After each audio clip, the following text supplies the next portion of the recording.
திருநெல்வேலி வரலாற்று வந்துடும். பூம்பாறைக்கு வந்துருக்கும்.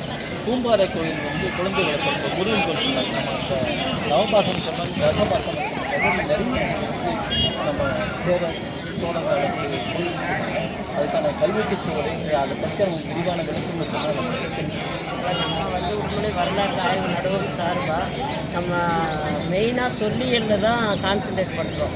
வரலாற்றுக்கு முந்தைய காலத்து எச்சங்கள் என்னென்ன இருக்குங்கிறதுக்காக தான் நம்ம இந்த கொடைக்கானலில் இருக்கிற இந்த மலைப்பகுதி, மேற்கு தொடர்ச்சி மலைப்பகுதி முழுக்க ஆராய்ச்சி பண்ணி கும்மணனுடைய வரலாற்றை மெய்ப்பிக்கணுங்கிறதுக்காக தான் நம்ம இது பண்ணிகிட்ருக்கோம். அது சார்பாக தான் நம்ம இன்றைக்கி கூப்பால் போகிறதுக்காக வந்தோம்.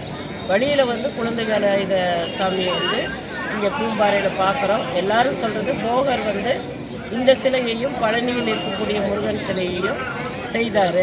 பழனியில் இருக்க முருகன் சிலை நவபாஷாணம் 9 பாஷாணங்களை கொண்டது.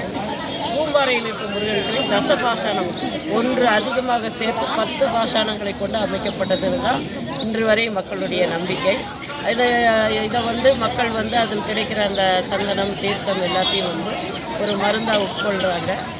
மற்றபடி நம்ம வந்து இங்கே இருக்கிற கல்வெட்டுக்கள் எதையும் தெளிவாக பார்க்க முடியல.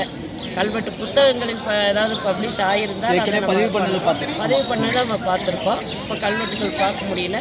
சிற்பங்கள், புடைப்பு சிற்பங்கள் நிறைய இருக்குது. நம்ம அவினாசி கோயிலில் இருக்கிற அந்த முதலை வாய்ப்பிள்ளை, நம்ம சுந்தர பாடிய அந்த கதை வந்து அந்த சிற்பங்களை இங்கே பார்க்க முடியுது. அவருடைய பாடல்கள் இதை பற்றி இருக்கான்னு பார்க்கணும்.